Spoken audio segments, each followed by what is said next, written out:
Archaeologist Randy White is far beneath the hills of France, searching for a special moment in evolution. An era cloaked in mystery, when with hardly a change in appearance, humans began behaving in ways they had never behaved before. He wants to find out how it was that our ancestors became truly human. It's downright scary to be in these cave environments. They are cold, dark, damp, frightening, dangerous places. When you see people going a kilometer underground or 2 kilometers underground and you find traces of paintings and that sort of thing, there's something much more profound going on than just an interest in exploration. Perhaps this cave that we're exploring here opens onto our site, which could make, if there were any paintings in this cave, could make them the oldest cave paintings on the planet. It's possible Randy White could one day make a discovery as startling as that made in 1994, when others found underground caverns adorned with over 300 images, some painted 34,000 years ago. The oldest rock art known. But finding art is not the only goal. White wants to find something bigger. How the human mind was born. Where once people had looked at bare walls and had seen only walls, now others suddenly saw astounding possibilities. And with art came human technology, human communication, human culture. The question is, what happened to make all this possible? How could it be that a species opened its mind and burst into a new realm? How was it that human ancestors evolved a whole new way of seeing themselves? And in time, transformed the planet.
The Great Rift Valley of East Africa. Here is where the human story began. For millions of years, Africa was the landscape of human evolution. Across this terrain, an ancestral people survived, reproduced, and passed on their traits from generation to generation. Without Africa, humanity as we know it might never have evolved.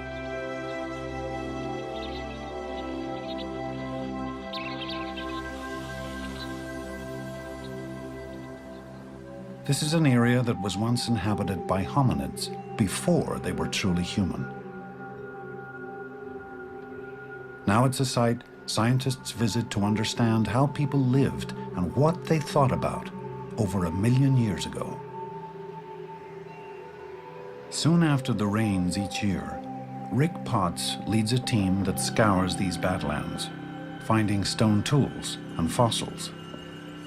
Potts believes this place was once a tool-making factory. It takes really sharp eyes to find that first fragment of fossil, or to find that sliver of stone tool that says hominids were right here at this spot. And so I knew that we were very close to an ancient soil that was nearly 1 million years old that had previously produced lots of fossil bones and stone tools.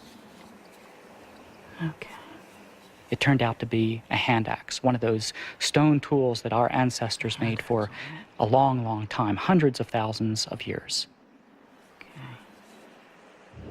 These hominids were bringing these rocks down from the highlands, and they were chipping the edges of the tool around, and they could even hold it in their hand like this, use it for digging, or for knocking off flakes that they could use for butchering animals. In a sense, this is the Swiss Army knife of the Paleolithic. Here, these Paleolithic or ancient stone tool people made a variety of simple implements repeatedly for nearly 1 million years. Indeed, their minds were oriented towards survival. They had the ability to make these tools, which had some sophistication to them, but the fact that they kept making them means that they had a kind of a mental template, a regularity of thinking that kept producing these same things over and over again. Chances are they didn't speak to one another like we do, and apparently they got along just fine with this single tool. So 1.5 million years this was around, which is an immense period of time, an absurd period of time. When you think of today, where computer programs don't last for longer than a couple of years before they're improved, before they diversify in some way, and our technology is the same way. It's not the way of the technology of these ancient people 1 million years ago. They didn't have something that we have. The creativity, the innovation, the diversity of cultures that, of course, characterizes our own species. On the Tree of Life, human evolution began around 6 million years ago, when hominids split off from the common ancestor they shared with chimpanzees. They descended from the trees about 4 million years ago and entered a new world. 2.5 million years ago, with a modified hand, they fashioned stone tools and began to depend more and more on a diet of meat. The size of their brains increased dramatically.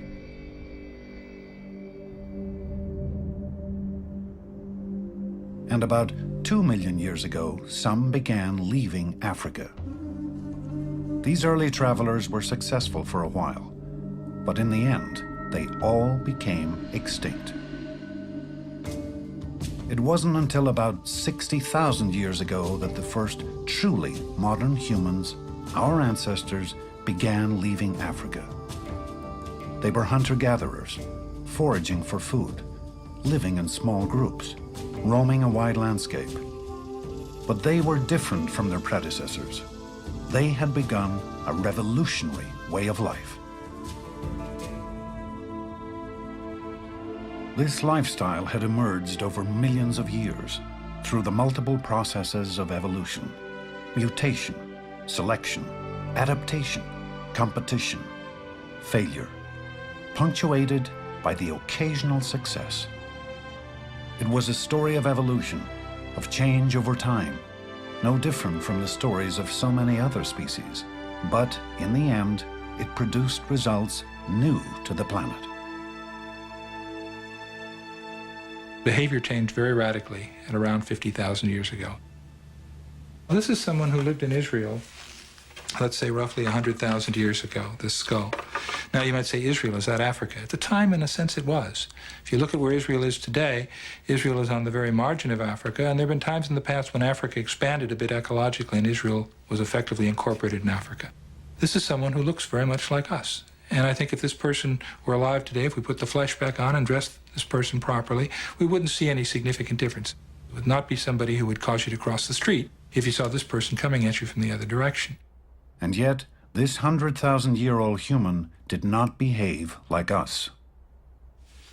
And then here, we have a fully modern person, someone who lived in Africa within the last 40,000 years. Basically the same kind of skull, particularly the same kind of brain, or same shape to the part of the skull that contains the brain. But this is someone who behaved in a very different way than the prior person. This is someone who made a wider range of recognizable stone artifacts, made a lot of artifacts out of bone and ivory and shell, produced art. People like this would be recognizable not only in terms of their appearance, but in terms of their behavior as fully modern humans. In a sense, we're all Africans. If you took a bunch of human babies from anywhere around the world, from Australia, New Guinea, Africa, Europe, and scrambled the babies at birth and brought them up in any society, they'd all be able to learn the same languages, learn how to count, learn how to use computers, learn how to make and use tools. And it suggests that the distinctively human parts of our intelligence were in place before our ancestors split off into the different continents.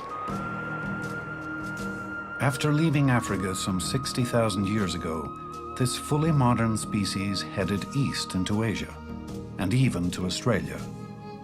Others followed the coast of the Mediterranean, north, dispersing into the hills, and leaving behind evidence that their minds were unique. Here in Turkey, Mary Steiner and Steve Kuhn have been excavating a home that these early immigrants occupied. A cave called Uchazla, one of the earliest modern human living sites. We're standing in the extreme back of the cave here, and there's been a variety of activities that took place in this part of the site. At a somewhat higher level than the one we're excavating about here, there was a structure, a kind of wall of stones that delimited what we think was a bedding area. A little lower down, what you see is this triangular shape, which is basically a cone of debris, and this was a garbage dump. There's this white material, which is ash, and this sort of yellowish ashy sediment, and every single one of these white specks is a bone or an artifact. This is just chock full of material. It's a garbage dump. Now, that may not seem very romantic, but as an archaeologist, it's a wonderful thing, because garbage is full of evidence about how people lived and what they ate, what they did, how they made their tools. The team hoped they would unearth clues to the routine of life 40,000 years ago. They were in for a surprise. Very quickly after we began excavation here, we realized that we had something truly extraordinary. As soon as we started digging into the sediments, we started finding lots of ornaments. Mostly shell beads, but a variety of other kinds of things. They look like teeth when you first encounter them, and my heart rate goes up, and I think, more human fossils. Yep. Yet another. Just Nacerius? Oh, yeah, yeah, that's Nacerius. And it's got the little hole in it. One of the local species here. It's definitely perforated. Oh, yeah. This one's in very good condition, too, even some of the original color of the shell. It's tremendously exciting and sort of daunting because nobody had reported these before from this part of the world, and your first thought is, what did I do wrong, you know? As they worked the layers of sediment, they began finding beads that dated back 43,000 years, making them the oldest beads found anywhere in the world. Now we have nearly 1,000 ornaments, mostly shell beads of a variety of species, but also things like the claw of a large raptor or large predatory bird that's been notched to be suspended in a sort of necklace fashion. They're always selecting the same species. This is an animal that's relatively rare on beaches, but nonetheless does occur in the area. And uniformly, people selected these. You can see also that they've been artificially perforated by a person, so in order that they could be suspended. For the first time in the Upper Paleolithic, people found it necessary in some areas to say things about themselves using durable material items.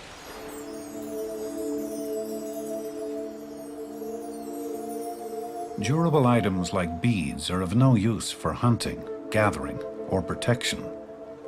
They suggest that those who lived here had more on their minds than simple survival. So why were these beads so important? And what can they tell us about the early days of modern humans? Beads and artifacts have been found along the routes our ancestors took. 43,000 years ago, humans had spread north to Eastern Europe. Then they moved into the Russian plain and Central Europe. By the time they settled in Western Europe, 38,000 years ago, they were not just making beads, they were mass-producing them. In southern France, Randy White has been scrutinizing these ancient beads.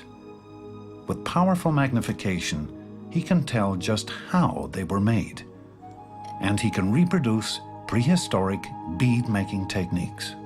If I were to give you a piece of soapstone or a piece of mammoth ivory, and I were to ask you to put a hole in it, I know exactly how you'd do it. You'd drill a hole in it, you'd turn it, you'd rotate it to make a hole. But you know what? That's part of our culture, believe it or not. That's the way we've learned how to do things. Early modern human people had a completely different technique for making holes. They did it as I'm doing. They actually dug a hole into a piece of material at a very early stage of production, and it leaves some pretty ugly traces.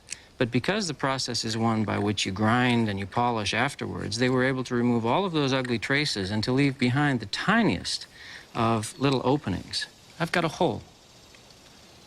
A very, very, very tiny little hole that I've opened up using a very, very large point. It's actually a very emotional experience to be sitting here having finished a bead using exactly the same techniques that people did 35,000 years ago, with exactly the same raw materials that people used 35,000 years ago, in exactly the same form, in exactly the same place. We have from this rock shelter more than 1,000 beads like this. We know that someone who was mentally, emotionally, very much like ourselves, sat somewhere in this vicinity 35,000 years ago and made exactly what I've just made for you. People have tended to look at beads and suggest people were just sort of playing around. But in fact, we know that here at Castelmerle, they were spending thousands of hours making beads when they could have been doing other things that we might think to be more productive. Beads are artifacts of the mind's Big Bang. They are evidence of our creative and cultural beginnings, recalling a time when bands of humans began interacting socially with one another. Expression in materials is really one of the hallmarks of the revolution, if you will.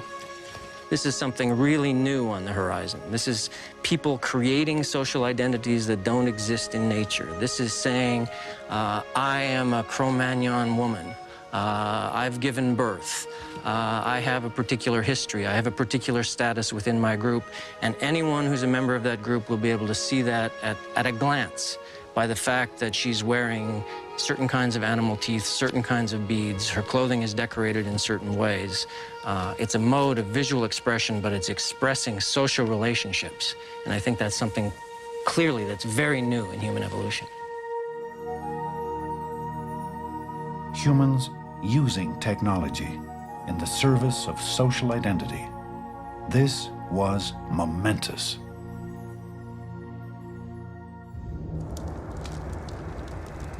The birth of the human mind occurred in Africa and left its mark as far away as Australia. But the evidence is most abundant in Europe. It was here that these humans encountered another species of hominid, a species almost identical to them, but not quite.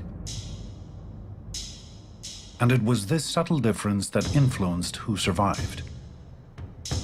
We call these ancient Europeans Neanderthals. Compared to us, they were massive. Meeting face-to-face a Neanderthal would be quite an impressive experience. They had a very large body mass, some 200 pounds of muscles and bones for a male. The face is very projected forward in its middle part, with almost no cheeks and a receding chin and forehead. And in the middle of this face, there was probably a huge and projecting nose. Neanderthals and humans were different in the ways they lived, and most remarkably, in the ways they died. The burial of La Ferracie shows the body of a male Neanderthal lying on one side in a pit, and that's all. And so far, we have very few evidence of Neanderthal burials with any kind of complex construction or organization. Neanderthals do not display many signs of symbolic life. In fact, we don't know any kind of art or symbols or pictures used by Neanderthals. In contrast, modern humans appear to have treated their dead with extreme care. In the permafrost of Russia, this man was found buried in clothing embroidered with thousands of delicately wrought beads. Does this suggest that modern humans considered life more precious? Could it be that even though human brains were about the same size as Neanderthals, they had dramatically different abilities? The evidence is controversial. So scientists like John Shea of the State University of New York are reenacting the activities of both species to understand how their minds might have differed. The Neanderthal point's big and heavy, and the nature of its heavy handle means that it could not have been thrown very far. In fact, it was probably not thrown at all. It was probably a stabbing weapon, used more or less like a modern bayonet. That means that in order to kill an animal, the Neanderthals had to get up really close and stab this thing into a big, dangerous creature, putting their lives at risk. And if a Neanderthal spear ever was thrown, its range was limited. 19, 20, 21, 22, 23, 23 meters thrown with a Neanderthal-type wooden spear. The modern human weapon, on the other hand, this piece of antler here, is very narrow, cone-shaped, like a bullet.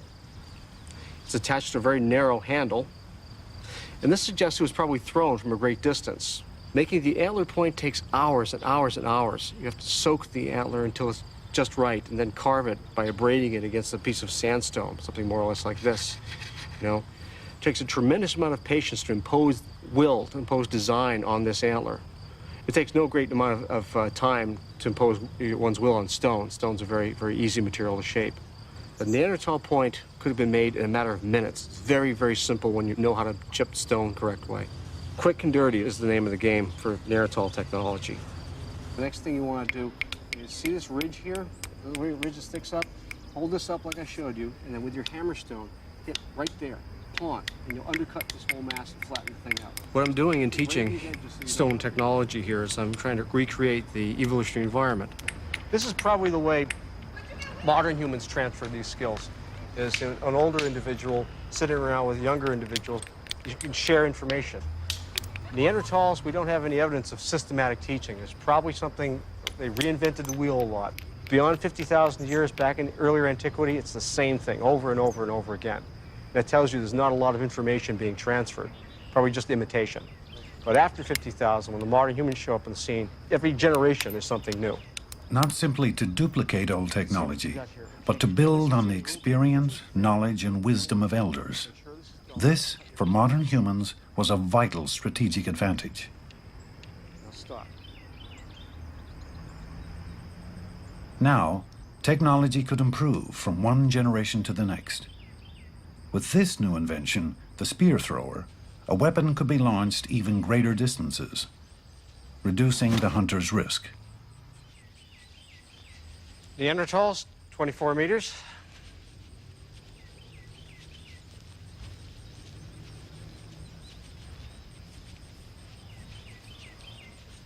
.42 meters. Advantage, modern humans.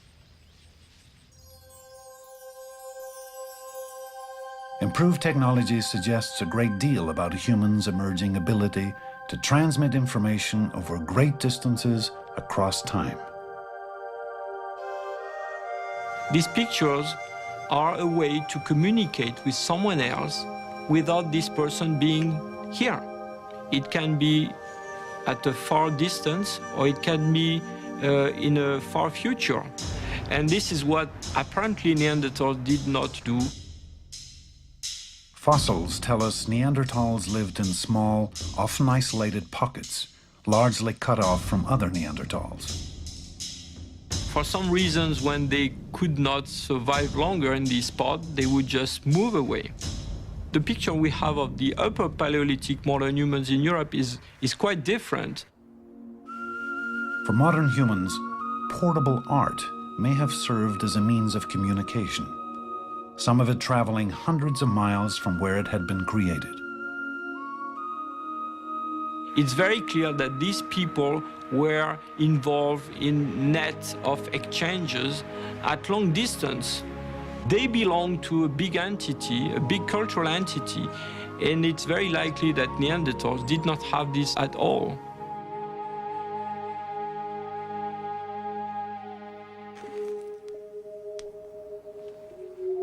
Perhaps the most compelling evidence of early culture is concealed deep beneath the earth. While we may not know exactly why humans painted in these caves, we now can guess how they painted. Archaeologist Michel Lamblanchet has studied the techniques of cave art.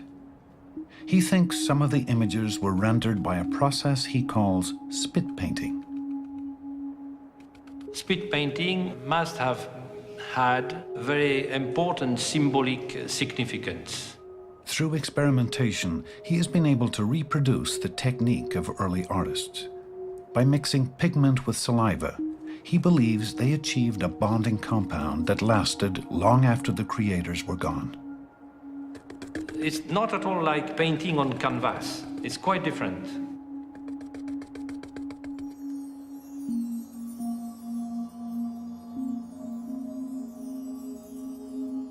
The cave is full of shapes, natural shapes. The cave is extremely, it's exceptional, it's beautiful. And what might renderings of wild goats and sheep painted in these eerie caverns tell us of the mind's Big Bang? This is the first manifestation of human imagination. Modern men tend to make their imprint on the landscape, on the territory. So it's why they penetrated in the deepest part of the earth. It's like to express themselves, to say that we are the owner of the earth in some way, and we have some relationship, personal relationship, with the spirit living inside the earth. In other corners of these caves, Lamblanchet has found artifacts made of bone and a pattern of wear on the rock that led him to speculate these cave explorers also made music.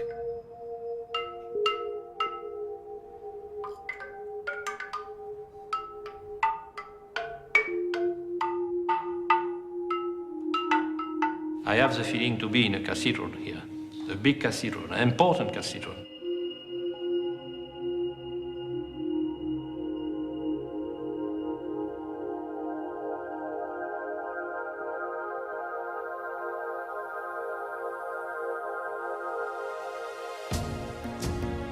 So, below and above ground, our ancestors were refining technology and art and communicating in complex ways.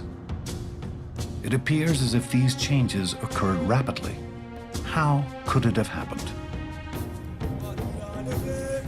My own view is that there was a brain change, that there was a genetic change that promoted the fully modern human brain, that allowed the kind of innovation and invention, the ability to innovate and invent that is a characteristic of modern humans. If you accept the idea that there was a neurological change 50,000 years ago and that this was rooted in biology, it would just become the latest, the most recent in a long series of mutations on which natural selection operated to produce the human species as we understand it today. It's very likely that the changes in the brain didn't happen overnight. There wasn't one magical mutation that miraculously allowed us to speak and to walk upright and to cooperate with one another and to figure out how the world works. Evolution doesn't work that way. It would be staggeringly improbable for one mutation to do all of that. Chances are there were lots and lots of mutations over a span of tens, maybe even hundreds of thousands of years that fine-tuned and sculpted the brain to give it all the magnificent powers that it has today. The actual organization of behavior goes on at the level of the individual nerve cells and their connections. We have 100 billion nerve cells, probably 100 trillion connections. It's just mind-boggling to think of all the different ways in which they are arranged. And a lot of our evolution consisted not just in getting more of this stuff, but in wiring it in precise ways to support intelligence. So it may not have been the size of the human brain, but its wiring that endowed us with powerful new skills. According to Richard Wrangham, one of these skills was the knack for living a complex social life. Here in East Africa, chimpanzees show us how we might have interacted with others before the mind's Big Bang.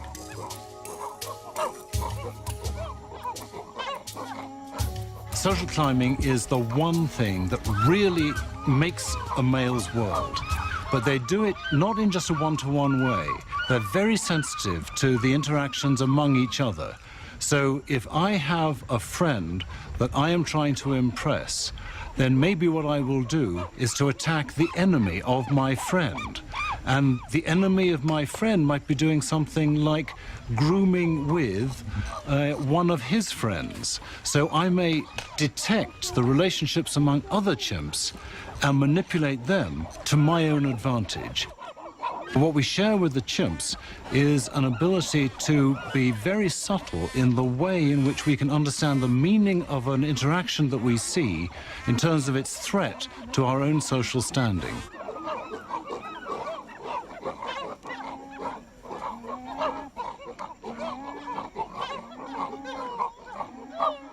In humans, a little word to the father of a badly behaved adolescent, and all of a sudden you can control their behavior. But no such thing happens with chimps. You have to actually exert physical force or the threat of physical force. But after about 6 million years of separate evolution, humans acquired a significant social advantage. How much subtler, how much more satisfying if the Council of Elders can sit round the fire at night and say, you know, Joe there, he's behaving really badly, we've got to do something about him. That's what chimps can't do. There's much more chimpanzees cannot do.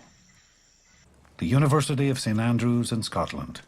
Here, Andrew Whiten considers differences between chimp minds and human minds.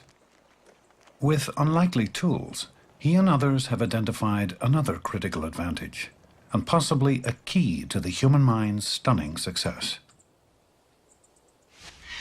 Okay. Mind reading. Will this 3-year-old be able to look at things from someone else's point of view? Can she make inferences about others' thoughts? Can she spot deception? Sally, watch this. She's going to go put the marble in the basket. Are you ready? Cover it up. Okay. And then Sally's going to go out to play, like you did out in the garden.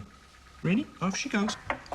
Okay, she's going out to play, and while she's out to play, here's Naughty Ann coming, and she's going to take the marble out of the basket. While Sally is away, deceitful Anne will now hide Sally's marble. Go in. There we go. And then Anne's going to come over here. And do you know what's happening? Where did Sally go? She went out to play. Where's she gone? She's coming back. And she's going to come and look for her favourite marble. Where's Sally going to look for her marble now? I think it's in here.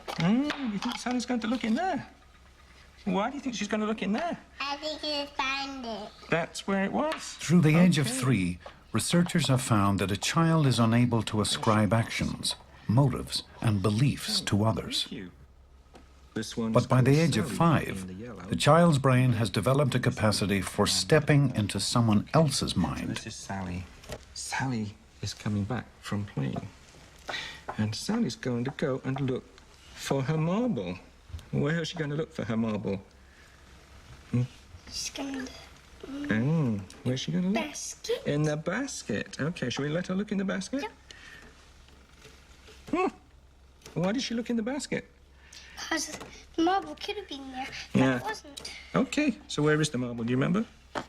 Yeah, okay. Well, do you want to help? It varies in different children, but generally the 4-year stage is thought of as a kind of watershed when that particular refined theory of mind ability emerges. So a 3-year-old would typically have difficulty with it. A 5-year-old has generally mastered it. And so far, no chimpanzee has passed any test of the attribution of false belief that a 5-year-old child passes.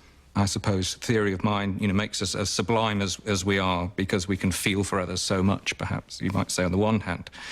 At the same time, it allows us to be that much more sneaky than any other species on the planet. In societies of humans, being socially competent really counts.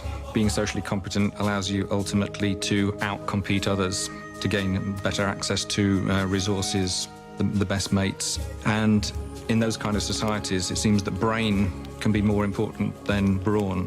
So it's potentially a very powerful evolutionary force because it's driving a kind of upward spiral. Social complexity begets greater social intelligence. Social intelligence presents even greater problems to the individuals in the next generation, and they have to become more socially complex. Complex social relationships, a theory of mind. These are abilities we associate with modern humans. But how could we express any of these abilities without language? With language, we can recall the past, ponder the future, teach children, tell secrets, manipulate crowds.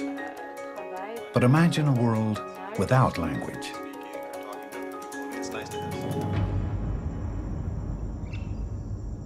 Nicaragua, Central America.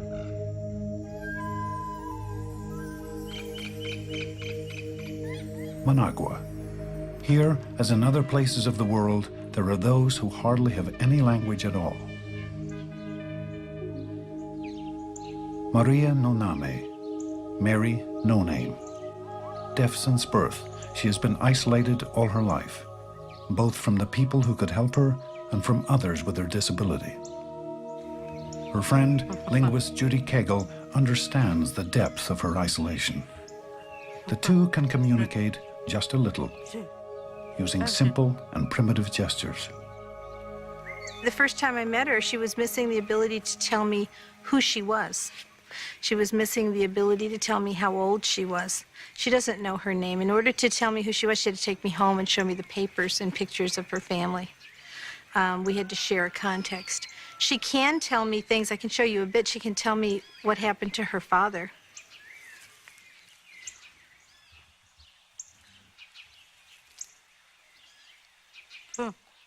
I asked her about her father dying, and she said 3, okay?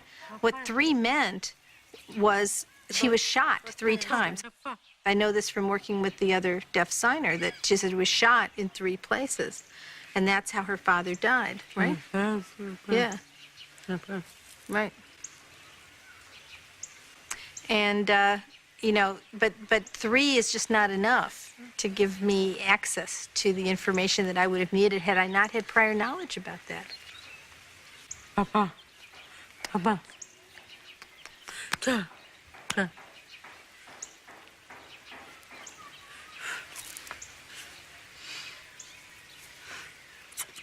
Okay. What she's saying is, I had a daughter that went away and got married, and that was it. She never came back. I had a son that went away, and I never heard from him again. You know, that's it. I'm alone. That's my life. She was language ready. The problem was she didn't get access to language within that critical period, and that critical window for learning language in the way that we learned it is closed. This window for language remains open until we reach age 7. Then it slowly closes as we advance towards puberty. Before the 1980s, many deaf Nicaraguans were like Mary No Name. They never encountered the window for language because they never encountered others with their disability. But in 1980, after the Nicaraguan Revolution, the new government tried to enhance deaf people's lives. It brought deaf village children into Managua to end their isolation. Here, educators tried to teach them an existing sign language. The effort failed. The children showed little interest in learning a language forced upon them. Instead, they began communicating with each other in their own way.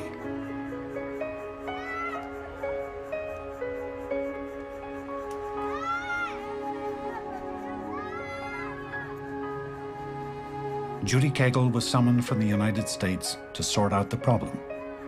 I came down thinking wherever there were deaf people, there was a sign language, and that obviously there would be a full-blown sign language in full swing here in Nicaragua. And I said, well, you know, I can learn a bit of their sign language if that's what you want, and work with you on learning it. They said, no, they don't have a sign language. They have mimicas. They have mime gestures. And they pointed to a group of kids and said, we want to know what they're talking about. It turned out they were talking about a lot more than anyone dreamed possible. Cagle had arrived in Nicaragua shortly after the birth of a new language. Language needs company. Language needs a community. Language needs some sort of a trigger. And I think that trigger is, it's not so much that it needs a community in the sense that there have to be lots of people, but part of being a community is wanting to share information with each other. Might this moment resemble what happened around 50,000 years ago?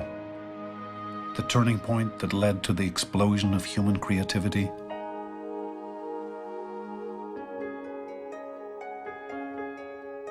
Language does not need a voice. It is our legacy, an inevitability of being human. Today, we still don't know exactly when language evolved, when it opened the door to our phenomenal success as a species.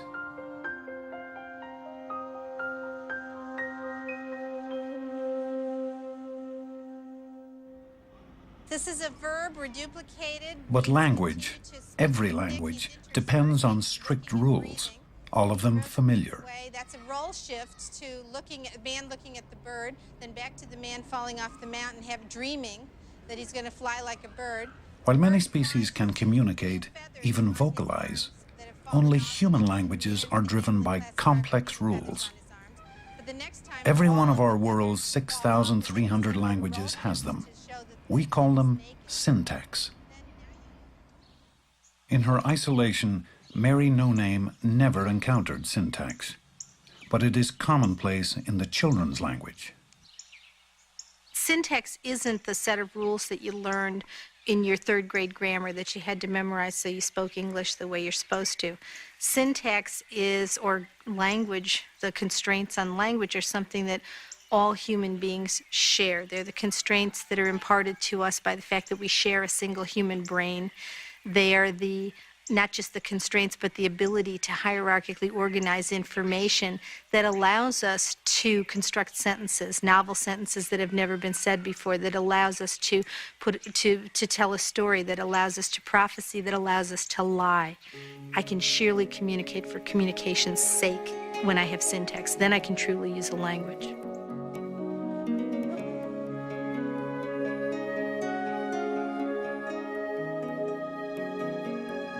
And those most gifted with the tools of language might have been the ones to prosper, according to Richard Dawkins.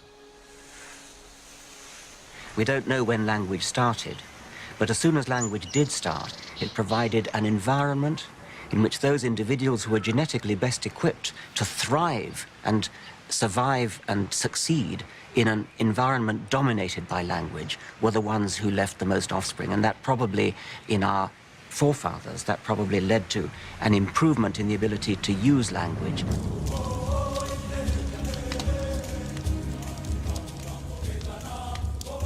What exactly was the evolutionary purpose of language? Was it to discuss water holes, weapons, what lay over the hill? Or might it have had another advantage? The answer may be surprising.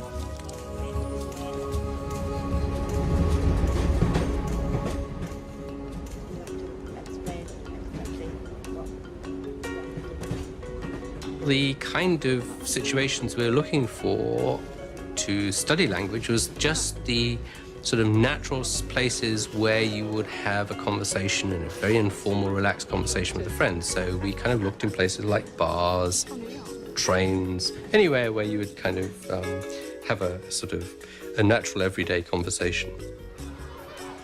Robin Dunbar is an eavesdropper. He listens in to other people's conversations to determine what we really talk about.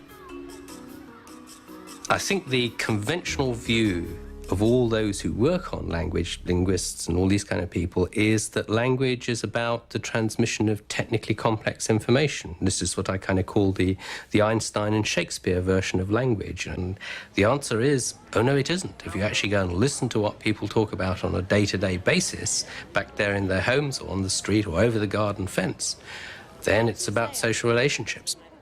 The most surprising thing was actually how much time people did spend in social gossip, if you like. I mean, we really hadn't expected it to be so great. Social exchange of information should be important in people's lives. We really hadn't expected it to be perhaps more than about a third of total conversation time. And here we were at 2/3.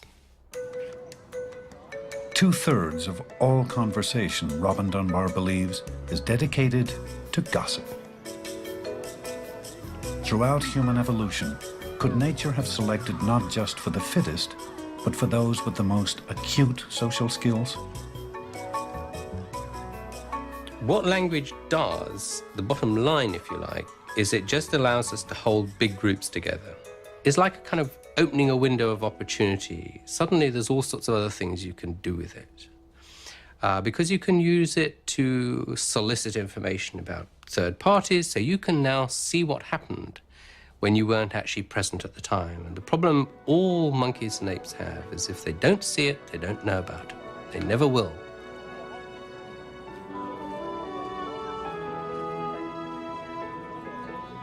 Gossip is certainly one of the things that language is useful for, because it's always handy to know who needs a favor, who can offer a favor, who's available, who's under the protection of a jealous spouse. And being the first to get a piece of gossip is like engaging in insider trading. You can capitalize on an opportunity before anyone else can.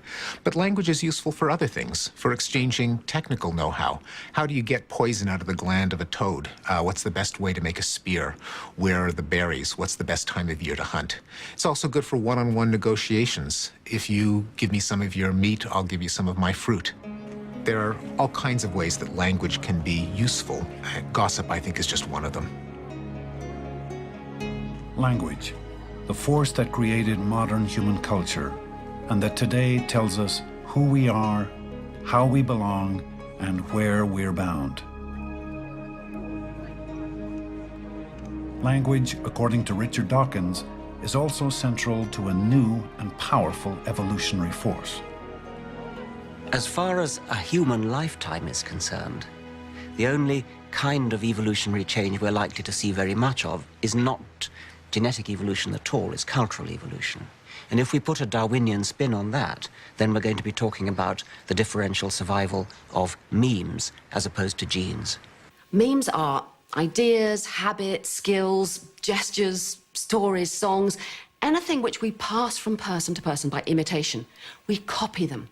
Now, just as genes are copied inside all the cells of our body and passed on in reproduction, memes are copied by our brains and our behavior, and they're passed from person to person. And I think what happens is, just as the competition between genes shapes all of biological evolution, so it's the competition between memes that shapes our minds and our cultures. So it's absolutely central to understanding human nature that we take account of memes. Sue Blackmore believes memes have been the forces driving human evolution, especially since the mind's Big Bang some 50,000 years ago. She sees ideas, prejudices, trends, and breakthroughs behaving much like genes, self-replicating and accumulating from mind to mind, society to society, generation to generation. Memes are the building blocks of a new kind of evolution. If units of culture replicate themselves in something like the same way as DNA molecules replicate themselves, then we have the possibility of a completely new kind of Darwinism. Changes in the human lifestyle for the last 50,000 years have had very little to do with any biological change in our brains. The reason that we live differently today from the way the cavemen lived is not because we have better brains, but because we've been accumulating all of the thousands of discoveries that our ancestors have made, and we have the benefit of a huge history of inventions that we communicate non-genetically, through language, through documents, through customs. Memes can be more than passing fads. They can be titanic. They can modify the world, revolutionize life, even suppress the forces of biological evolution. Consider insulin, one such meme, now some 80 years old. Before insulin, diabetics weren't expected to live. It was really considered a fatal disease. I would probably not be here without insulin. It's just been a huge... It's allowed me personally, as a diabetic, to live. 14-year-old Jared is on a week-long hike with others who share his disease, juvenile diabetes. An outing like this may not appear revolutionary, but it is. With exercise, a diabetic's blood sugar balance can plummet dangerously. 231. Normally that's pretty high, but on the trail we try to keep our blood sugars up just in case we go low, and we just want to make sure that we've got plenty of sugar in there since we're doing so much exercise. Jared has his condition under control, thanks to a device that supplies him with insulin the instant it's required. This may seem mundane today, but before the 1920s, individuals like Jared would have died as children, never to reach the age of reproduction, never to pass on their genes.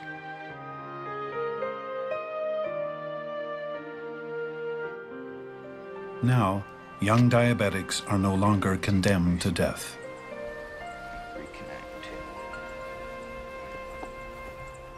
Insulin, an idea that became a cure, is just one more meme that helps modern humans elude the forces of evolution. Like so many other scientific breakthroughs, it provides us with new ways to survive. A lot of the creations of the brain can make up for physical deficiencies and could actually change the course of evolution. Thousands of years ago, someone who was severely nearsighted probably wouldn't have had many descendants. He would have been eaten or fallen off a cliff a long time ago. But we invented eyeglasses, and now being nearsighted has no disadvantage at all. There's some people who might say, well, isn't this interfering with evolution? Wouldn't we be better off letting the diabetics and the nearsighted die an early death to improve the physical vigor of the species? That really goes against the way human evolution works, which is that for tens of thousands of years, we've depended for our survival on our own inventions, on our own creation, and this is simply extending that process. Our revolt against biological evolution has taken many forms. Call it culture, call it memes, call it mimetic evolution. Whatever. It makes every one of us this planet's best survivor. So far. Nowadays, I would say that mimetic evolution is going faster and faster, and it is almost entirely taken over from biological evolution. Not entirely, in the sense that the two are going along hand in hand. For example, birth control, the memes of the pill and condoms and all these things have effects on the genes. In fact, they change quite dramatically across the planet which genes are getting passed on and which aren't. The more educated you are, the less children you have. That is memes fighting against genes. What's also going on now at the beginning of the 21st century is that the memes have suddenly made themselves a new home. The internet. We thought we created the internet for our own benefit. In fact, if you look in any office and you see people sitting there, slaves of the memes, hello, yes, fax coming in, yes, yes, oh, email, it's going so fast. I would say what's happened here is the inevitable consequences of the mimetic evolutionary process. The memes are getting better and faster and more and creating as they go better copying apparatus for their own copying. I don't know where that leaves us in the future.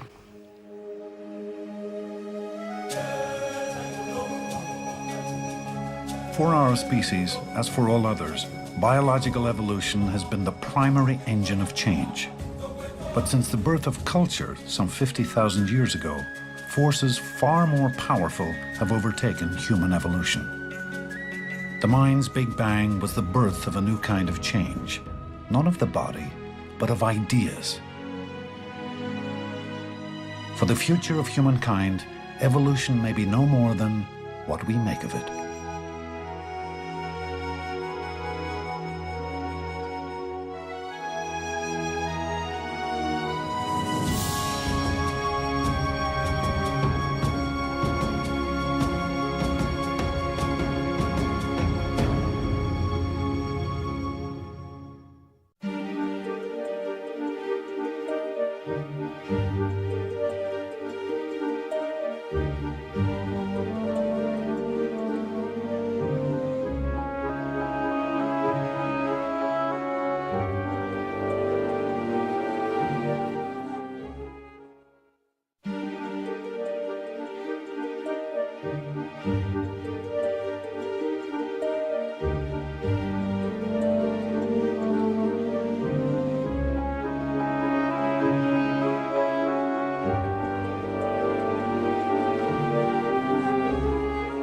Continue the journey into where we're from and where we're going at the Evolution website. Visit www.pbs.org.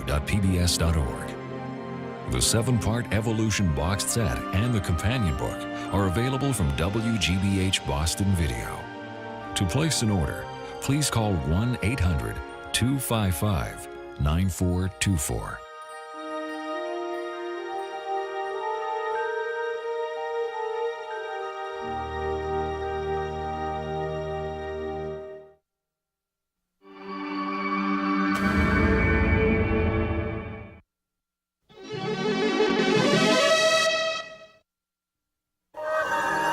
This is PBS.